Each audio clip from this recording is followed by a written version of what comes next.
Puxe a cadeira e venha participar aqui do Frente a Frente. Nós estamos diretamente dos estúdios da Rede Vida aqui em Brasília, falando de política. Olha, vocês devem estar sentindo a falta, como eu aqui, da minha companheira de sempre, Denise Rotenburg, né? Ela teve um pequeno problema de saúde, está fora, um problema pessoal, não é nada grave. E na semana que vem a Denise Rotenburg estará de volta aqui, essa pancada. Nós hoje aqui com a presidente da Comissão de Constituição e Justiça da Câmara, a deputada Bia Kicis. Deputada, lá na Comissão de Constituição e Justiça existem vários projetos muito polêmicos, mas a polêmica da vez é a emenda que permite o trabalho de maior de 14 anos, né? Essa emenda tem chances de progredir, de ser votada? Eu acredito que sim. Hoje já foi lido o relatório, um relatório muito bom, do deputado Paulo Eduardo Martins, do PSC do Paraná.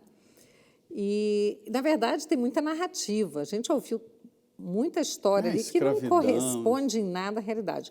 A Constituição de 88, quando ela foi promulgada, ela previa que o trabalho poderia ser feito a partir dos 14 anos. Agora, claro, não poderia ser trabalho insalubre, trabalho noturno, trabalho perigoso.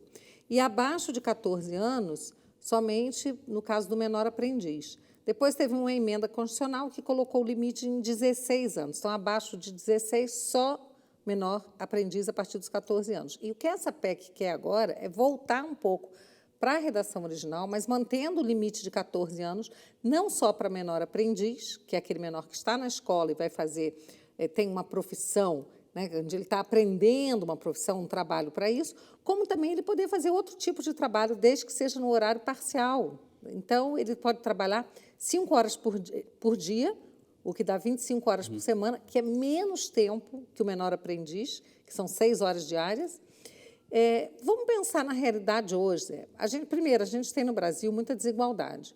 A gente tem crianças, e nós não estamos falando de trabalho de criança. Criança, pelo ECA, é até os 12 anos. Nós estamos falando de adolescente, a partir dos 14.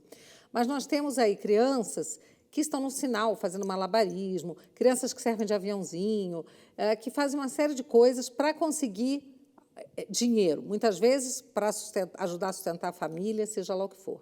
Aqui, o que se quer fazer é dar a esse menor a chance de trabalhar de forma regular, podendo ter toda a assistência, contribuir, podendo ter uma carteira assinada e não ficar à margem da lei. Então, ele vai continuar tendo que frequentar a escola, ele vai ter a sua proteção também da adolescência da mesma forma. O que se pretende com a regulamentação depois dessa PEC é que ele precisa estar estudando, não é? Ele não pode largar a escola para trabalhar. É por isso que ele tem esse horário bem mais flexível até. E o que se quer é dar oportunidade ao jovem brasileiro, assim como tem os jovens no Canadá, na Nova Zelândia, na Austrália, nos Estados Unidos, em tantos países no mundo em que o jovem já pode começar a trabalhar. Hoje eu estava conversando com alguns deputados que têm filhos, por exemplo, que são craques na informática. E eles querem poder ganhar dinheiro com isso, já com 14, 15 anos. No Brasil, não pode. A não ser que ele monte uma startup, e tem muitos jovens fazendo isso. Aí não tem problema, né? Ele trabalhar. Sendo patrão, né? Oi? Ele sendo patrão ou ele chefe próprio dele sendo patrão. Por que negar ao jovem que quer? Porque o discurso é assim, estão obrigando... Precisaria da autorização dos pais? Olha, isso daí pode ser alguma coisa, já estaria autorizado pela própria Constituição, não é? Sim. Aí tem que ver a regulamentação legal, né? Como é que é com o menor entre 16 e 18 anos? Ele precisa da autorização dos pais? Então, isso é uma coisa que deve ser estendida para os 14 anos, o mesmo regime. Pois é, deputado, o que eu argumento é o seguinte, isso não é mais aquele trabalho pesado de roçar, de carvoeira, mina de carvão, como eles gostam de falar. É computador. Hoje, os adolescentes ficam mais de 5 horas, mais de 10 horas, às vezes, por dia no computador. Estamos falando exatamente de aproveitar esse trabalho criativo, né? E 5 horas por dia. Então, aquela história de criança escrava, tudo continua sendo crime, tudo continua sendo proibido. A ideia é apenas autorizar o menor a fazer um trabalho que seja, não pode ser perigoso, insalubre, noturno, né? Então, muitas vezes nem sempre será esse trabalho também em informática, computador. Pode ser um outro tipo de trabalho, como um recepcionista, algum lugar que esse jovem vá, de alguma forma, aprender, trabalhar num banco. E ele vai começar a vida dele. Hoje, o que acontece? O maior índice de desemprego é dos 18 aos 29 anos. Quando um adolescente, um jovem hoje de 18 anos vai procurar um emprego, ele tem muita dificuldade porque querem experiência prévia. E ele não tem, exatamente porque...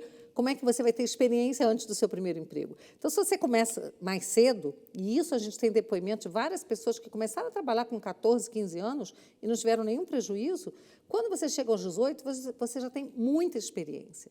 Então, isso vai ajudar também sempre na vida profissional, no crescimento profissional dessa pessoa. Eu entendo que a resistência no Congresso é em decorrência do medo de se aprovar logo depois uma emenda da maioridade, redução da maioridade, né?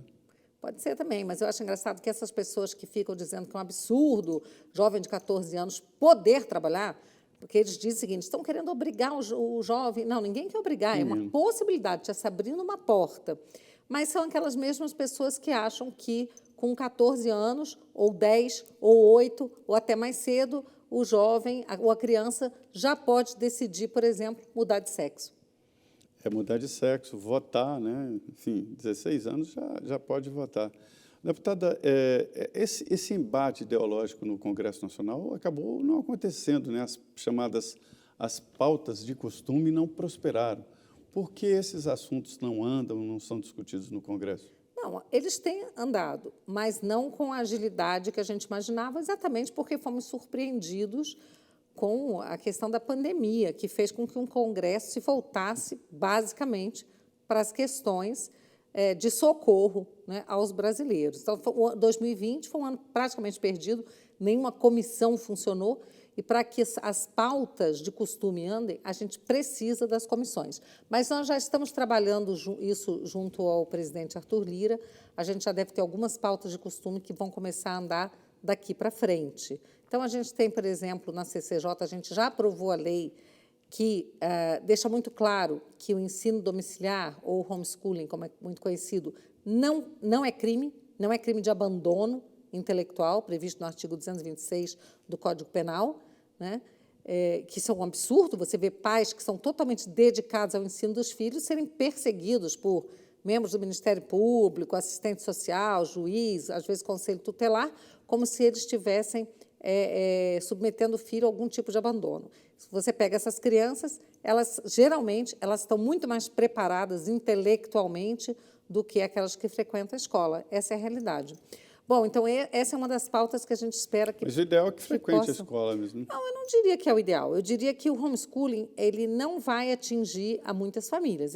Hoje você tem aí 11 mil famílias no Brasil. O que é isso? Não é nada. Nada. 11 mil famílias, mas é uma minoria... 11 mil famílias que fazem homeschooling. Que decidiram tomar a educação dos filhos por conta própria. Por conta própria, que são assim... isso e já como é que existe, eles fazem para as provas e tal, para a graduação?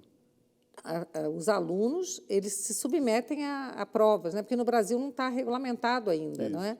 Mas, por exemplo, eu me lembro que a primeira vez que eu ouvi falar desse ensino à distância ou domiciliar foi com aquela família de velejadores. Os Schumann. Os Schumann, exatamente. Eu lendo o livro, eu via que os filhos, os meninos, viajavam com eles o mundo inteiro. Eu pensava, como é que eles estudam? E aí eles eram matriculados em escolas nos Estados Unidos e faziam as provas à distância.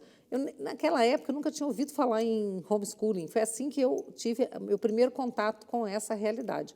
E aí, o que pode acontecer é que essas crianças elas terão uma verificação, né? Elas passarão por avaliações. E com que frequência?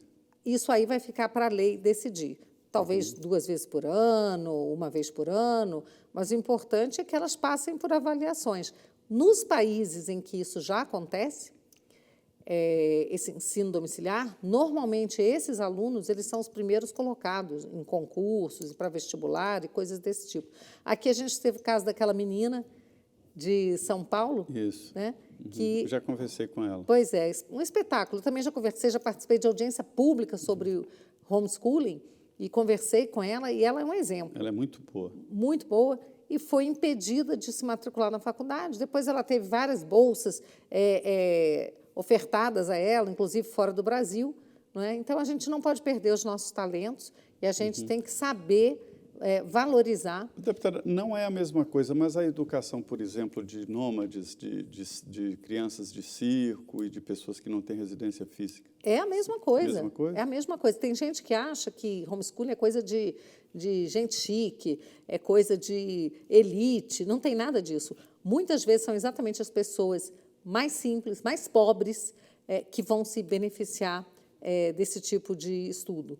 Então, você tem, às vezes, comunidades que as pessoas não têm condição de pagar uma boa escola, ou então que você não tem uma escola próxima, as crianças têm que andar, às vezes, quilômetros na terra, debaixo de sol, de chuva, e você podendo, por exemplo, colocar um tutor, um professor ali para aquelas comunidades, que os pais dividam as despesas. Então, você tem como ajudar muito a população, aqueles que queiram que estejam dispostos, mas aqui, o homeschooling, as pessoas têm que entender, não está em contraposição à escola. A escola vai continuar existindo, é importante que tenha escola para todo mundo que queira. É muito importante que haja escola para toda criança, todo adolescente. Mas aqueles que quiserem praticar o ensino domiciliar, que possam fazê-lo livremente, livre de perseguições. Pois é, era isso que é a minha dúvida quando eu disse que o ideal, mas o melhor mesmo, né? Porque, além do conteúdo se aprende a conviver, essa convivência em escola é muito importante. Sem dúvida. Com essa regulamentação, a expectativa é que aumente o número de pessoas desse tipo Olha, pode ser que as pessoas, ouvindo falar, conhecendo, até se interessem. E uma coisa que faz com que as pessoas procurem hoje o homeschooling é o nível muito baixo da educação brasileira e a doutrinação nas escolas. Então, isso aí já remete a um outro projeto, que é o Escola Sem Partido, que a gente espera, no ano que vem, retomar também essa comissão especial. Ele foi aprovado já na CCJ e ele vai para uma comissão especial. Houve a tentativa, né, de aprovar no ano passado, antes na legislatura anterior. Foi na legislatura anterior. Acabou sendo antes arquivado, da pandemia. Exatamente. Mas agora vai ser montada a comissão especial. Aliás, ela já foi criada. Só falta realmente ela começar a funcionar. Em 2020 não foi possível. Esse ano eu estou à frente da CCJ, isso dificulta, né, a participação nessa comissão especial. Então, eu acredito que no ano que vem a gente vai poder fazer. Perfeito. Deputada, a CPI da pandemia, que funcionou no Senado Federal, foi a plataforma dos partidos de oposição, né, no Congresso. Até roubou assim, as bandeiras, porque, na verdade, a oposição estava meio sem bandeira, só com o antibolsonarismo nas mãos, e isso não provoca militantes, não leva militantes às ruas. Mas agora, esse grupo da CPI, o G7, quer estender o processo, criando aquele observatório, levando cópias do relatório. Como é que a senhora está vendo essa repercussão e essa insistência dos senadores? Eu acho que eles estão querendo usar isso como palanque político, como você disse, né? Querendo estender uma situação que, na verdade, os brasileiros estão olhando com muito, acho que com muito desgosto. A senhora foi citada, né? Sim, fui. Incitação ao crime. Incitação ao crime. Acho que foi isso mesmo, incitação ao crime. Suas opiniões. Então, exatamente. Eu, como parlamentar que sou eleita para representar um grupo de brasileiros, né, que pensam como eu, que veem em mim uma representante, ao expor esse pensamento dessas pessoas, estou incitando o crime. Quer dizer, para mim, que sou da área do direito, dá muito desgosto ver algo assim. E ver um Senado, o Senado da República, né, que a gente pensa que você fala assim, que você gostaria de ter senadores que realmente estivessem à altura, né, do cargo. É um cargo bastante honroso, né? Infelizmente, a gente vê um relatório como representantes de Estado. Representantes dos estados brasileiros e do Distrito Federal.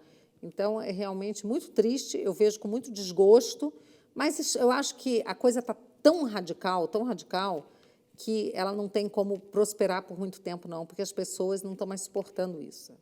Eu queria só falar com você uma coisa, que a gente falou das pautas conservadoras, acho que é importante falar que, na CCJ, esse ano, nós estamos com 2 pautas conservadoras andando muito bem. Uma delas foi a mudança do Código Penal para endurecer as penas de crimes e para mudar a lei de execuções penais. Vários crimes, por exemplo, crimes contra a administração pública, né? A gente conseguiu aprovar na CCJ praticamente a unanimidade. E o outro, qual que era? Nós tivemos A outra é a subcomissão da criança, dos direitos das crianças e adolescentes. Então, nós criamos uma subcomissão especial penal, que produziu vários anteprojetos de lei que acabam com essa história de saidinha ou saidão, aumenta a pena para estuprador, diz que estuprador só pode ter saidão, não, fica terminantemente proibido saidão para estuprador, e ele só pode ter progressão no regime se ele se submeter àquele tratamento químico que faz com que ele perca a libido, né? Para que ele não seja uma ameaça para as mulheres, tá? Mulheres, crianças e até homens, que hoje em dia, né, o que tem o crime de estupro, hoje em dia, ele permite até que a vítima seja homem, né?